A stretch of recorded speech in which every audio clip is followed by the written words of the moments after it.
Hello बच्चों, कैसे हो आप सभी। माँ विंध्यवासिनी इंटर कॉलेज के डिपार्टमेंट ऑफ केमिस्ट्री से मैं डॉक्टर नवीन कुमार आप लोगों का केमिस्ट्री के पहले लेक्चर में स्वागत करता हूँ। केमिस्ट्री क्लास 11th में आज हम लोग ये डिस्कस करेंगे कि अगले एक साल तक यानी कि फर्स्ट ईयर में 11th में आप लोगों को कौन कौन से चैप्टर्स को पढ़ना है। सभी लोगों का आप लोगों का क्लास 10th का रिजल्ट निकल चुका है और 11th में साइंस की पढ़ाई में आप लोग तत्पर हो चुके हैं। तो आज हम लोग केमिस्ट्री को लेकर कि 11th क्लास में केमिस्ट्री में कौन कौन से चैप्टर्स हैं जिन लोगों को आप लोगों को पढ़ना है। इससे पहले मैं कुछ मूल जानकारी दे दूं। फर्स्ट ईयर के एग्जामिनेशन में आप लोगों का 50 मार्क्स का पूछा जाएगा जो ऑब्जेक्टिव बेस्ड क्वेश्चंस होते हैं। इस 50 मार्क्स में से 40 मार्क्स थ्योरी होते हैं जिसका एग्जामिनेशन होता है। और मैं बता दूं बच्चों कि ये एग्जामिनेशन सेंटर से होता है। जैसे बोर्ड्स में आप लोगों के सेंटर पड़े थे उसी तरह से 11th में भी ये 40 मार्क्स हर एक सब्जेक्ट में जो होंगे उसमें भी आप लोगों के सेंटर पड़ेंगे। किसी दूसरे स्कूल में किसी दूसरे कॉलेज में आप लोगों को जाना होगा अपने कॉलेज को या स्कूल को छोड़कर, बिल्कुल 10th की तरह जहां पर आप लोगों ने किसी दूसरे स्कूल में जाकर एग्जामिनेशन दिया था। उसी प्रकार से क्लास 11th में भी सारे एग्जामिनेशन सेंटर से होते हैं। 50 मार्क्स प्रत्येक सब्जेक्ट का लिया जाता है। ये पिछले 2 वर्षों से ये नई परंपरा चली है एग्जामिनेशंस की, जिसमें ऑब्जेक्टिव बेस्ड क्वेश्चंस पूछे जाते हैं। उस ऑब्जेक्टिव बेस्ड क्वेश्चंस में से 40 मार्क्स का एग्जामिनेशन होता है और 10 मार्क्स ये इंटरनल मार्किंग होती है कॉलेज के द्वारा हर एक सब्जेक्ट में। जो बच्चे कॉलेज में अपनी उपस्थिति बनाए रखते हैं, अपने पढ़ाई लिखाई में ध्यान देते हैं, जो थ्योरी और प्रैक्टिकल के क्लास को रेगुलरली अटेंड करते हैं, उन्हें इन 10 मार्क्स में से 9 या इवन 10 मार्क्स भी मिल जाते हैं।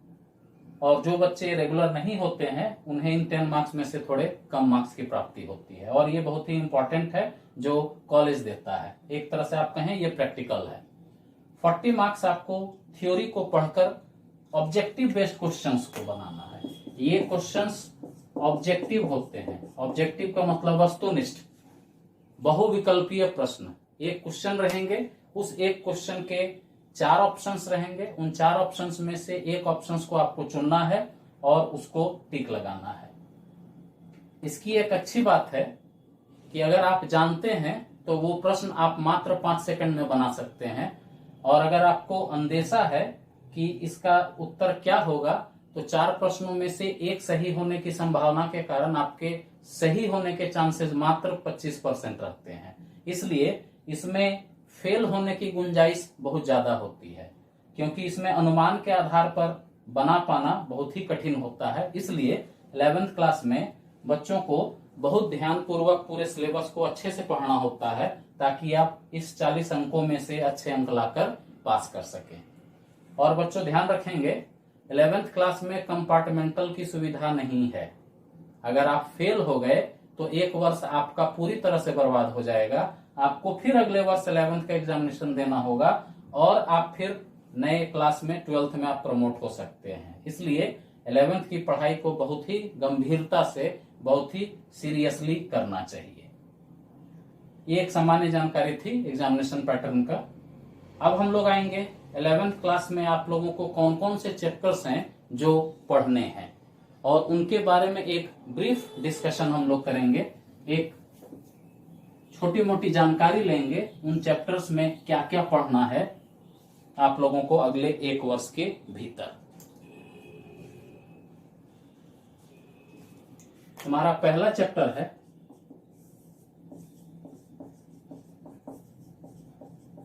सम basic concepts of chemistry. 11th class में केमिस्ट्री में कुल 14 चैप्टर हैं, 14 चैप्टर हैं। लेकिन इस कोरोना संक्रमण काल में झारखंड सरकार और भारत की हर एक सरकार और इवन सीबीएसई बोर्ड भी अपने सिलेबस को कम कर रहा है। इसलिए संभावना है कि उस 14 चैप्टर में से 4 या 5 चैप्टर जो छोटे छोटे हैं, बहुत महत्वपूर्ण नहीं हैं, उनको हटा दिया जाएगा। जब सिलेबस नया आ जाएगा उसके अनुसार पढ़ाई शुरू हो जाएगी, लेकिन कुछ चैप्टर्स ऐसे हैं जो किसी भी कीमत पर नहीं हटाए जाएंगे, बहुत ही महत्वपूर्ण है किसी भी केमिस्ट्री या केमिस्ट्री को पढ़ने के संदर्भ में। उसी तरह से ये पहला चैप्टर है, some basic concepts of chemistry. Some basic concept, कुछ मूलभूत अवधारणा, किसकी? केमिस्ट्री की। केमिस्ट्री की कुछ मूलभूत अवधारणाएं। इस चैप्टर में हम लोग अगले 2 साल तक केमिस्ट्री को पढ़ने के संबंध में वैसे वैसे टॉपिक्स को पढ़ेंगे जिनसे हम अगले 2 साल केमिस्ट्री को कैसे पढ़ना है उनके बारे में जानकारी प्राप्त हो सके। जैसे इसमें हम लोग कुछ सिंपल डेफिनेशंस पढ़ेंगे, जैसे पढ़ेंगे एटम क्या होता है, आयन किसे कहते हैं, मॉलिक्यूल्स क्या होता है, SI यूनिट्स क्या होते हैं, मेजरमेंट्स को कैसे किया जाता है। इसके अलावा इसमें हम लोग पढ़ेंगे डाल्टन्स थ्योरी, सबों ने सुना होगा जॉर्ज डाल्टन के बारे में, डाल्टन का थ्योरी क्या है। इसके अलावा इसमें हम लोग मॉलिक्यूलर फॉर्मूला, एम्पिरिकल फॉर्मूला जैसी चीजों के बारे में पढ़ेंगे। इसमें फिर एक चीज जो आप लोगों ने क्लास 10th में पढ़ा था, मोल कंसेप्ट, पूरे केमिस्ट्री का आधार है मोल कंसेप्ट। इसके बारे में बहुत विस्तार से पढ़ेंगे कि मोल कंसेप्ट क्या होता है, किसी फॉर्मूला को कैसे लिखा जाता है। जैसे NaCl हम एक फॉर्मूला लिखे, वो NaCl ही क्यों है, Cl Na क्यों नहीं लिखा गया, या Na2Cl क्यों नहीं लिखा गया, या NaCl2 क्यों नहीं लिखा गया। इन तरह की बातों को हम लोग पढ़ेंगे। इसलिए इस चैप्टर का नाम ही है some basic concept of chemistry. Chemistry की वो शाखा, केमिस्ट्री का वो चैप्टर जिसमें सभी संकल्पनाओं को, मूलभूत अवधारणाओं को स्पष्ट कर दिया जाएगा, जानकारी दे दी जाएगी, जो अगले 2 वर्ष तक केमिस्ट्री को पढ़ने में आपकी सहायता करेगा। तो ये पहला चैप्टर था some basic concept of chemistry.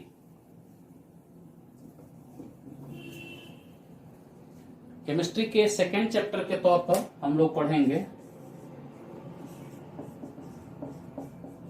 Structure of atom, परमाणु की संरचना। क्लास 9th और क्लास 10th में आप लोगों ने इसके बारे में बहुत ही विस्तार से पढ़ा होगा। एक सामान्य 9th और 10th में जितना पढ़ना है उसके बारे में, इसके बारे में आप लोगों ने पढ़ा होगा।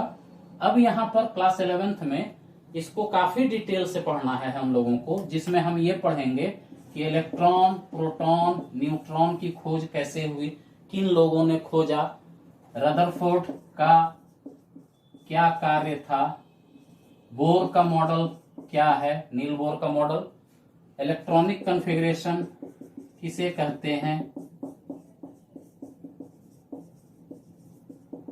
क्लास 10th में शायद आप लोगों ने पढ़ा होगा इस तरीके से, केंद्र में न्यूक्लियस होता है और उसके चारों तरफ इलेक्ट्रॉन मौजूद होते हैं और उनको कक्षों में भरा जाता है, 2, 8, 18 इस तरीके से। ये 2, 8, 18 को भरने का लॉजिक क्या है, कैसे इसको इस तरीके से भरते हैं।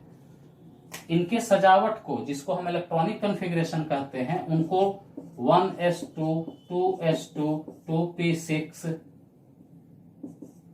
3s2 इन तरीकों से लिखकर दर्शाया जाता है। इनको ऐसे किस तरह से लिखा जाता है, ऐसी तमाम जानकारी जो एक परमाणु के संबंध में संभावित है क्लास 11th और 12th के स्तर तक, उसके संबंध में ये चैप्टर आपको जानकारी देगा। यानी कि परमाणु के संबंध में, उनकी खोज से, उनकी संरचना, उनके अंदर मौजूद सभी तरह के तत्वों के संबंध में जानकारी ये देने वाला चैप्टर है स्ट्रक्चर ऑफ एटम। तीसरा चैप्टर है periodicity in properties and classification of elements. Periodicity, periodicity को सामान्य हिंदी में हम लोग कहते हैं आवर्तन। आवर्तन का अर्थ होता है जब कोई गुण निश्चित अंतराल पर अपने आप को फिर से दर्शाए, वो फिर से रिपीट करे, तो उसे हम कहते हैं पेरियोडिसिटी। आवर्तन पुनः अपने आप को निश्चित समय पर दर्शाना। किसे दर्शाना? प्रॉपर्टीज को, गुणों को, कुछ खास गुणों को निश्चित समय अंतराल पर दर्शाना। और क्लासिफिकेशन ऑफ एलिमेंट, एलिमेंट्स मतलब तत्व, तत्व जैसे sodium, potassium, calcium, nitrogen, oxygen, platinum, ये सभी तत्व हुए।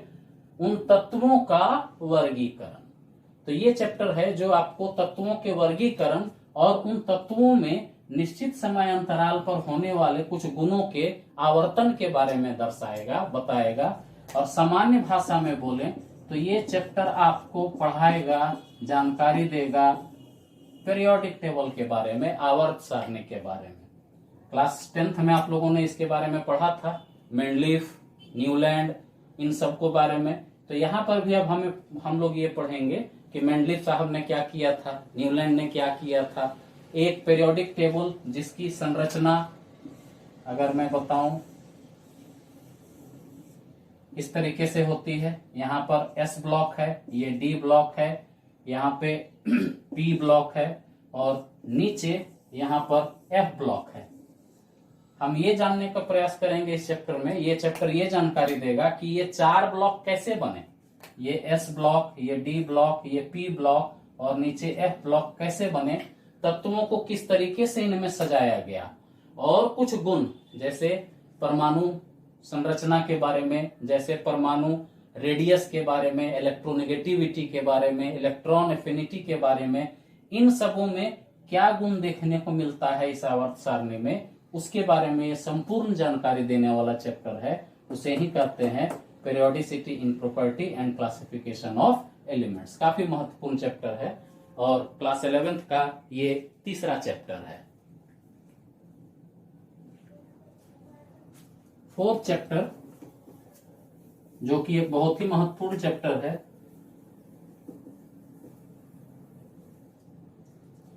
Chemical bonding.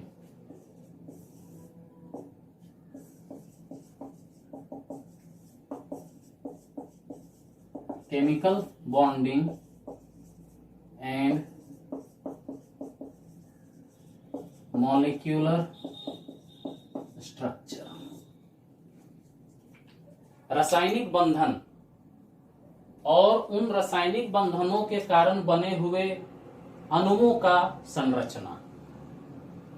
क्लास 9th और 10th में आप लोगों ने पढ़ा था रासायनिक बंधन के संबंध में। 2 तरह के रासायनिक बंधन होते हैं, एक आयोनिक पढ़ा होगा और एक कोवैलेंट पढ़ा होगा। आयोनिक बंधन और सहसंयोजी बंधन। ये आयोनिक बंधन और सहसंयोजी बंधन क्या है उसके बारे में अब ये चैप्टर विस्तार से जानकारी देगा आपको।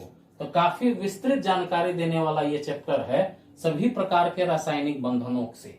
9th 10th में आपने सिर्फ इसको पढ़ा होगा। अब इसके अंतर्गत आने वाले और 4-5 किस्म के केमिकल बॉन्ड्स होते हैं, रासायनिक बंधन होते हैं, उनके संबंध में ये जानकारी देने वाला चैप्टर है। और ये जानकारी देगा कि मॉलिक्यूलर स्ट्रक्चर्स जो बनते हैं केमिकल बॉन्ड के कारण वो कैसे बनते हैं। जैसे अगर हम लोग लिखें सिर्फ CH4 तो आप लोगों ने पढ़ा था कि कार्बन और हाइड्रोजन के बीच में सहसंयोजी बंधन है, उनको इस तरीके से दर्शाते हैं। लेकिन अगर इनकी पूरी संरचना को हम बनाकर दिखाएं तो कार्बन के साथ इस तरीके से 4 हाइड्रोजन जुड़े होते हैं और सबके बीच 109 डिग्री 28 मिनट का बॉन्ड एंगल होता है। ये बॉन्ड एंगल कैसे बना, इनकी संरचना इसी तरह से क्यों है, इस प्रकार की जानकारी देने वाला ये चैप्टर है chemical bonding and molecular structure. तो काफी इंटरेस्टिंग, काफी मनोरंजक चैप्टर है, जहां पर पढ़ते समय आपको महसूस होगा कि थोड़ी बहुत बातें आप भी इनके बारे में जानते हैं। 5th चैप्टर 5वां अध्याय है states of matter.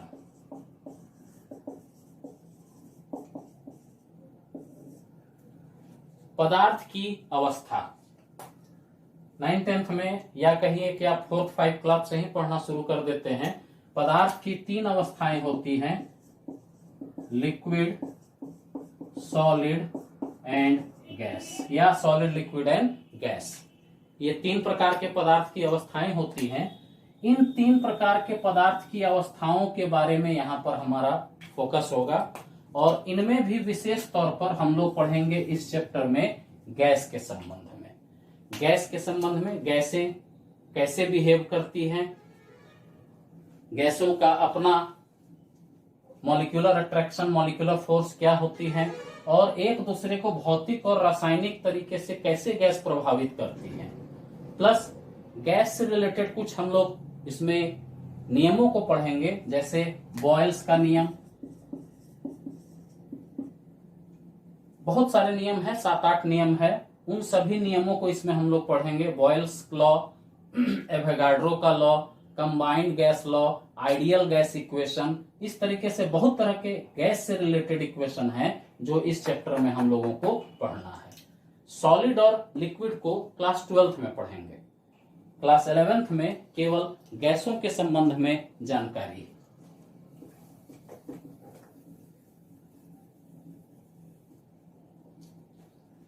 Chapter 6 thermodynamics.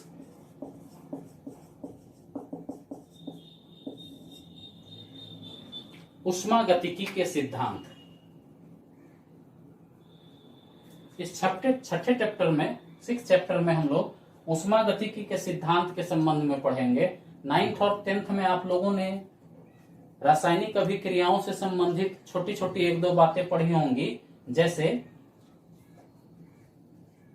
कोई भी अभिक्रिया होते समय या तो वो उष्माक्षेपी होती है या तो वो उष्माशोषी होती है, यानी कि वो एक्सोथर्मिक होता है या इंडोथर्मिक होता है। इस चैप्टर में हम लोग यही सभी बातों को पढ़ेंगे कि कोई भी रिएक्शन कब एक्सोथर्मिक होता है, कब इंडोथर्मिक, यानी कि वो उष्माशोषी कब होगा और उष्माक्षेपी कब होगा। इसके बाद इसमें बहुत सारे ऊर्जा के संबंध में नियमों को पढ़ेंगे, जैसे फर्स्ट लॉ ऑफ थर्मोडायनामिक्स जो आप लोगों ने पढ़ा होगा, energy can neither be created not destroyed, it can only be transform from one form to another. ऊर्जा को ना तो हम बना सकते हैं ना तो नष्ट ही कर सकते हैं, केवल इनका रूपांतरण होता है। इस तरह के इसमें बहुत सारे नियम है, first law, second law, third law, उन सबों के बारे में विस्तृत जानकारी देने वाला ये चैप्टर है थर्मोडायनामिक्स। 7वां चैप्टर है इक्विलिब्रियम। इक्विलिब्रियम को साम्य अवस्था कहते हैं। साम्य अवस्था का अर्थ होता है, जैसे उदाहरण दूं, ए नाम के एक रसायन अभिक्रिया के बाद बनाता है बी, और वो बी फिर कुछ समय के बाद ए में कन्वर्ट होना शुरू हो जाता है। तो हमने पहले फॉरवर्ड डायरेक्शन में इंगित किया, फिर बैकवर्ड डायरेक्शन में इंगित किया, और ये जो संकेत का इस्तेमाल किया हमने, यही संकेत जो है वो कहलाते हैं इक्विलिब्रियम, यानी कि साम्य अवस्था। जब कोई अभिक्रिया, जब कोई रिएक्शन फॉरवर्ड में भी और बैकवर्ड में भी चलना शुरू हो और रेट ऑफ रिएक्शन फॉरवर्ड और बैकवर्ड बराबर हो जाए, तो वैसी अवस्था में हम उसे कहते हैं इक्विलिब्रियम की अवस्था। ये उसी इक्विलिब्रियम की अवस्था को बताने वाला चैप्टर है। कौन कौन से कारक हैं जो इस इक्विलिब्रियम को प्रभावित करते हैं, ये इक्विलिब्रियम या साम्य अवस्था क्या है, और इसके बारे में विशेष तौर पर हम लोग इसमें पढ़ेंगे एसिड एंड बेस। 9th और 10th में आप लोगों ने अम्ल और क्षार, विशेष तौर पर क्लास 10th में आप लोगों ने अम्ल और क्षार के बारे में पढ़ा था, एसिड एंड बेस। ये चैप्टर आपको उसी की विस्तृत जानकारी देगा, एसिड क्या है और बेस क्या है, उसके संबंध में ये संपूर्ण जानकारी देने वाला चैप्टर है, जो चैप्टर का नाम है इक्विलिब्रियम। 8वां चैप्टर है रेडॉक्स रिएक्शन।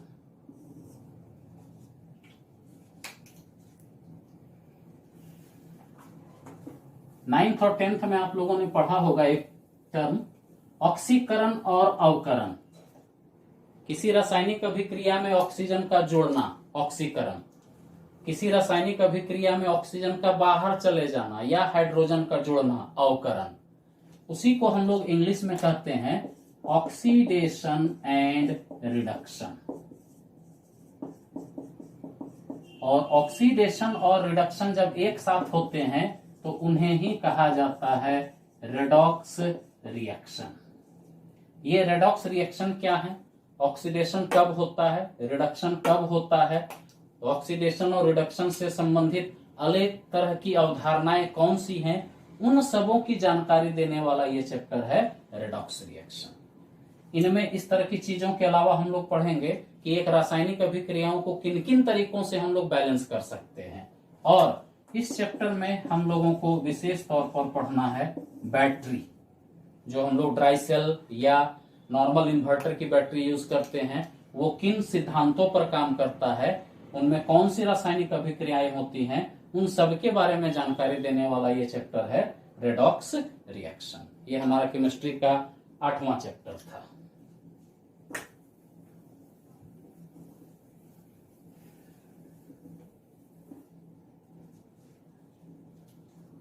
केमिस्ट्री के 9th चैप्टर में है हाइड्रोजन।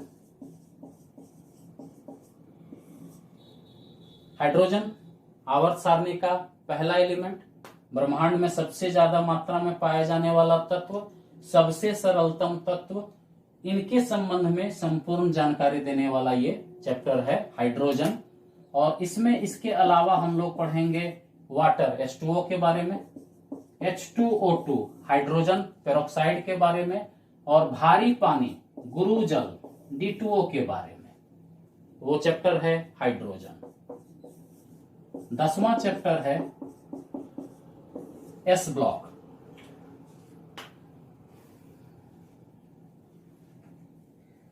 पीरियोडिक टेबल में आवर्त सारणी में अभी हम लोगों ने छोटा सा डिस्कशन किया था, आप लोगों ने 10th क्लास में इसको पढ़ा भी होगा। पीरियोडिक टेबल में 4 ब्लॉक्स हैं, S block, P block, D block और एफ ब्लॉक। 11th क्लास में एस ब्लॉक और पी ब्लॉक दोनों को पढ़ना है। 10th चैप्टर के बाद 11th चैप्टर जो है वो है हमारा P block.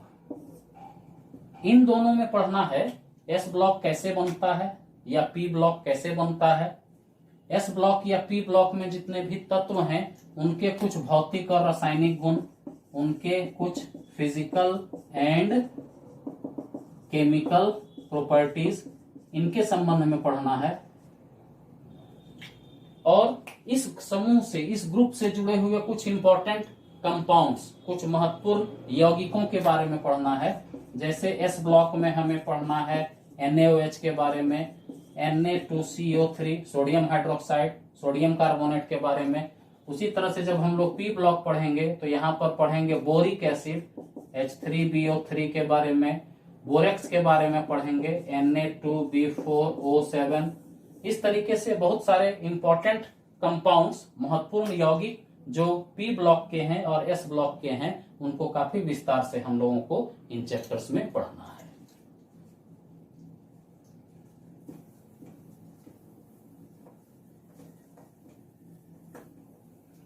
Twelfth chapter, 12वां chapter जो है हम लोगों का है some basic concept of organic chemistry.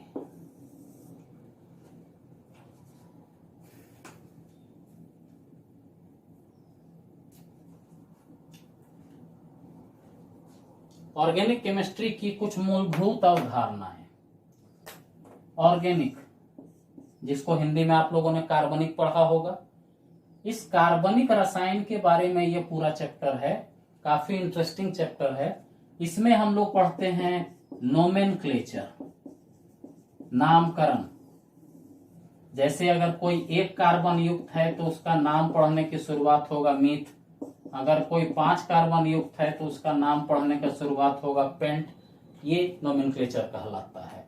इसमें कैसे भी किसी यौगिक को नामकरण करते हैं, किसी भी कार्बनिक रसायन का नामकरण करते हैं, उनको इसमें पढ़ना है हम लोगों को। इसके अलावा इसमें हम लोग पढ़ेंगे फंक्शनल ग्रुप्स के बारे में, क्रियाशील समूह। जैसे 10th में आप लोगों ने पढ़ा होगा alcohol, carboxylic acid, aldehyde, ketone, इन सब जैसे चीजों का नामकरण कैसे करते हैं, वो क्या है, कैसे है, इसके अलावा आप लोगों ने पढ़ा होगा alkane, alkyne, alkyne, hydrocarbon, benzene, ये सब क्या है, उन सबों का नामकरण कैसे किया जाता है, उसके संबंध में ये चैप्टर है। काफी महत्वपूर्ण चैप्टर है ये 11th का, और ये चैप्टर 12th क्लास का आधा चैप्टर का आधारशिला है। इसलिए जो बच्चे इस चैप्टर को बहुत अच्छे से पढ़ते हैं उन लोगों का 12th क्लास बहुत बढ़िया से होता है। चैप्टर 13th है हाइड्रोकार्बन।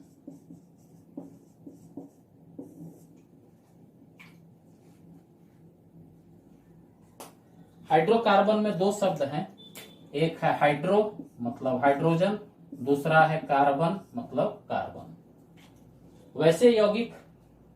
वैसे ऑर्गेनिक कंपाउंड जिनमें सिर्फ कार्बन और हाइड्रोजन हो, जैसे CH4, जैसे C6H6, इनमें सिर्फ कार्बन और हाइड्रोजन है, उनको हाइड्रोकार्बन कहा जाता है। हाइड्रोकार्बन के 3-4 विशेष प्रजातियां हैं, अल्केन, अल्कीन, अल्काइन और बेंजीन समूह। उनके बारे में ये चैप्टर विस्तार से पढ़ना है इस अध्याय में। अल्केन, अल्कीन, अल्काइन क्या है, उनको कैसे बनाया जाता है, उनके भौतिक और रासायनिक गुण क्या हैं, उनके संबंध में विस्तृत जानकारी देने वाला ये चैप्टर है हाइड्रोकार्बन। इसी को हम लोग कहते हैं हाइड्रोकार्बन। और हमारा अंतिम चैप्टर इन्वायरमेंटल केमिस्ट्री।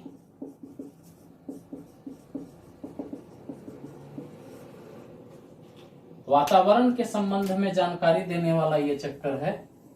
आप लोगों ने पढ़ा होगा ओजोन परत, क्षोभ मंडल, समताप मंडल, उसके बाद पढ़ा होगा वायु प्रदूषण, जल प्रदूषण, भूमि प्रदूषण। ऐसी चीजों के बारे में जानकारी देने वाला ये चैप्टर है इन्वायरमेंटल केमिस्ट्री। अम्लीय वर्षा कैसे होती है, ताजमहल पीला क्यों हो गया, उस तरह के वातावरण से संबंधित जितनी भी जानकारी देने वाली ये चैप्टर्स हैं वो है इन्वायरमेंटल केमिस्ट्री।